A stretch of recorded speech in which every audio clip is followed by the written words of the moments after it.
Uy oldi degani bo'ldi, zo'r bo'pti jami emas edi. Propska undan 500 battar qiyinroq edi.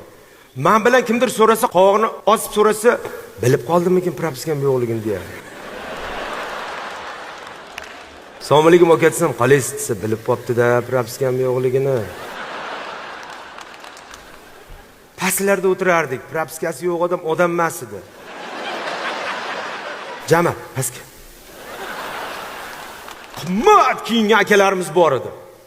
Zo'r yurardi, puli ham ko'p edi, lekin pastroqda o'tirardi. Uni ham propskasi yo'q edi. Birovga bir tiyin bermaydigan aka bor edi, katta ko'ylakda yuradigan. Peshkom kelardi, ammo propskasi bor edi. Propskasi bor odam 3ta uchastkasi bor odamga o'xshab yurardi. Xudoyorxonda o'g'li shumikin deyardim. Keyin bilsam uni propskasi bor edi.